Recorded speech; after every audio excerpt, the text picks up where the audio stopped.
Assalamualaikum warahmatullahi wabarakatuh. Selamat datang di channel Fosyamdara.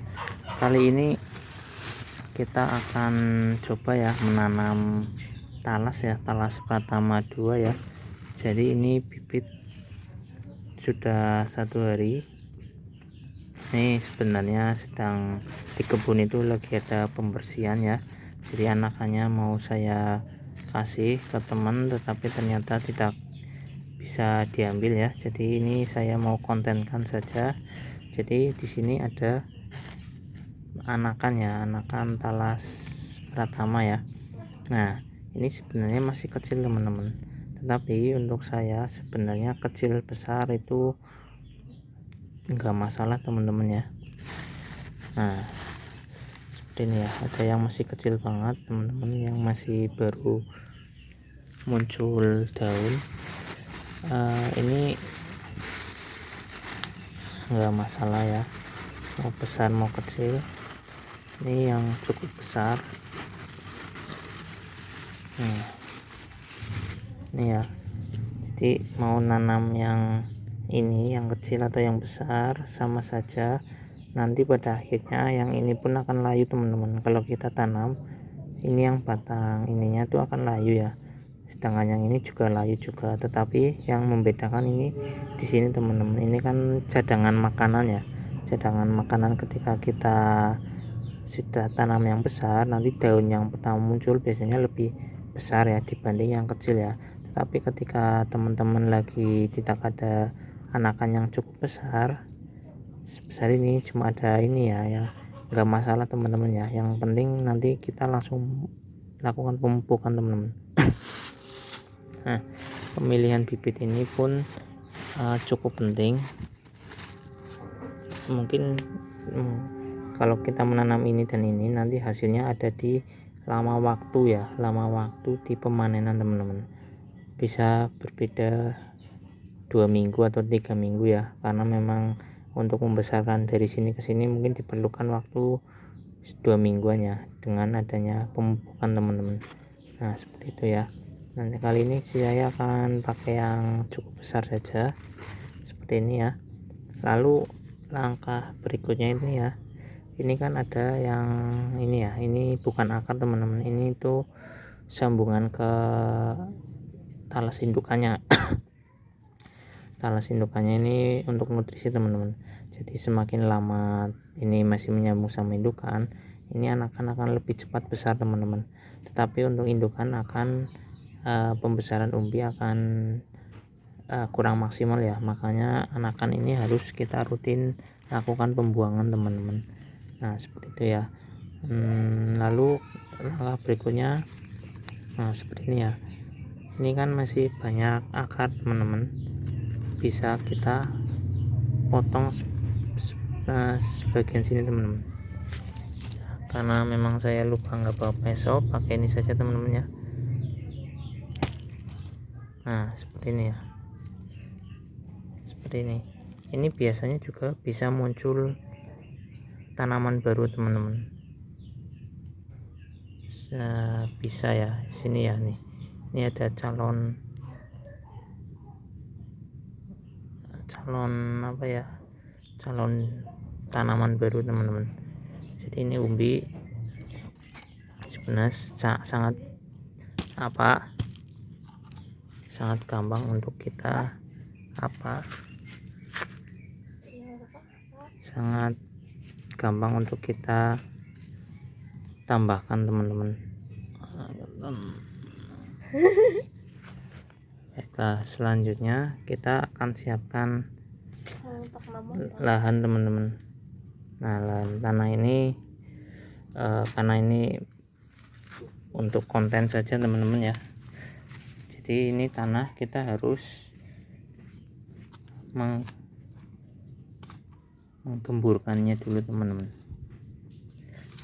Nah, seperti ini ya, ini tanah di sini subur teman-teman. Ini dekat rumah ya, samping rumah ya, jadi tanaman yang di sini sebenarnya subur.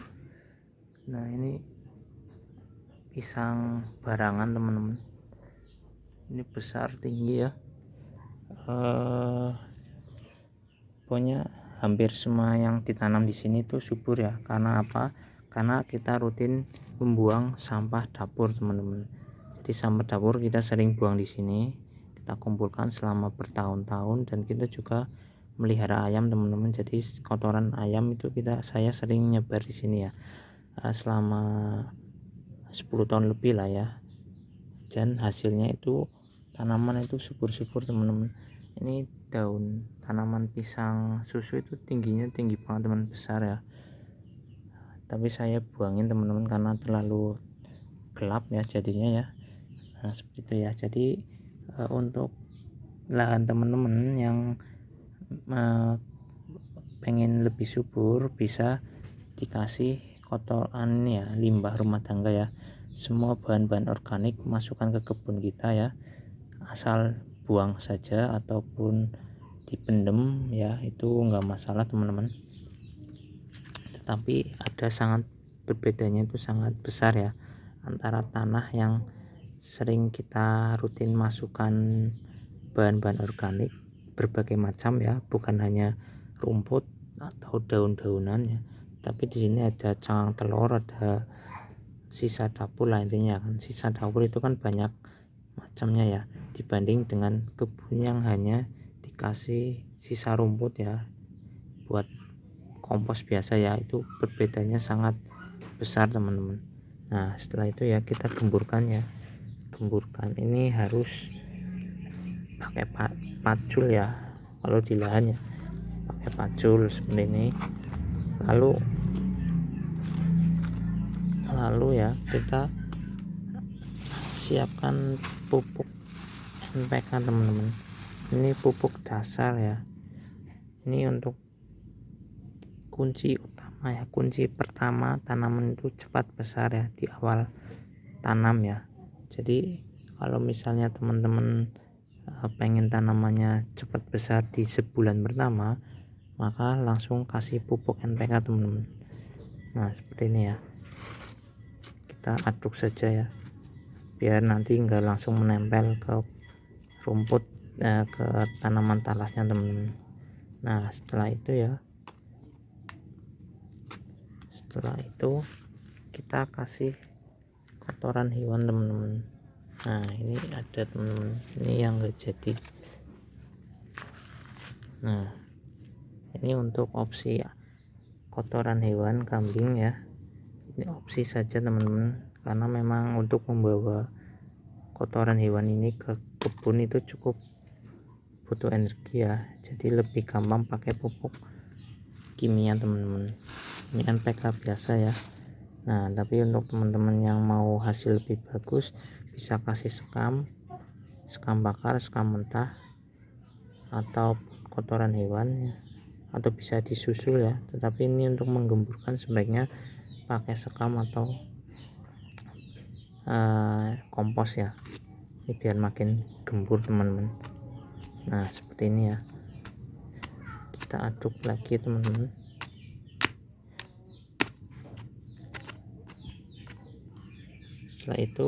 Setelah ini di sini ya, seperti ini ya, tinggal kita tanam teman-teman. Pastikan ini jangan di atas teman-teman ya, seperti ini ya. Jadi ini agak ke dalam, biar apa? Biar nanti ketika kita melakukan pengurugan itu tidak terlalu membuang energi ya. Karena kalau makin tinggi kan ini gundukannya itu makin butuh tenaga ya. Jadi kalau sudah di dalam ini, untuk membuat gundukan sekitar 20 cm itu enggak terlalu berat ya, karena memang sudah di posisi agak dalam seperti itu ya. Kita tumpuk teman-teman, kita tumpuk seperti ini. Nah biar berdiri ya. Ini biasanya untuk daun-daun ini akan layu teman-teman, setelah beberapa hari masih layu ya, nanti akan muncul daun baru ya. Jadi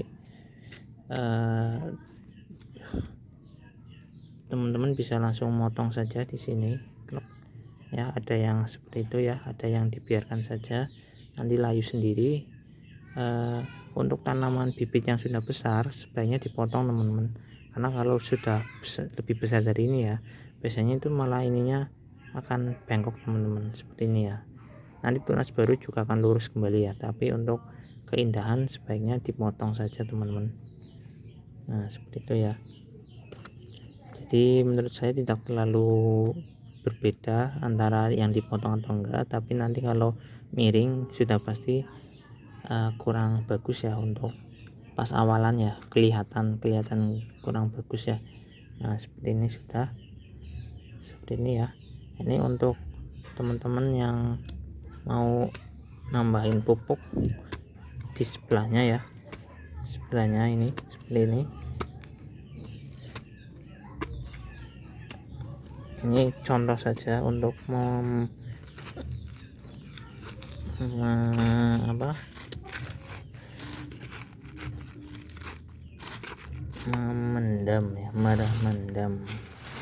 mendam kotoran ini ya. Ini bisa juga untuk membawa hama ya, hewan-hewan nanti malah kesini ya. Tetapi kalau untuk saya pribadi sepede ya, karena apa? Karena memang di lingkungan ini tanahnya sudah kaya akan mikroba ya, mikroba tanah ya, bakteri dan hewan-hewan kecil ya, sudah banyak di sini teman-teman. Jadi untuk proses pengomposannya itu cukup cepat ya kalau di sini ya. Tapi ketika tanaman teman-teman baru ya, kurang yakin dengan mikroba yang ada di tanah, sebaiknya dipendam dulu teman-teman, pendam yang sampai ketutup tanah ya, seperti itu ya. Kalau di sini sudah cukup banyak mikroba, makanya tanaman di sini cukup subur-subur teman-teman, walaupun tanpa pupuk NPK ya. Nah sudah seperti ini. Harus ada jarak ya teman-teman ya, dari sini ke sini ya. Ini untuk hasil yang lebih maksimal ya. Nah seperti ini. Teman-teman yang masih ragu untuk menanam talas pratama bisa komen di bawah ya, nanti akan saya jelaskan dan saya bagikan tentang pengalaman saya ya, karena memang saya sudah cukup banyak menanam talas ya, tetapi mungkin ada yang lebih banyak dari saya. Sekian dan terima kasih. Assalamualaikum warahmatullahi wabarakatuh.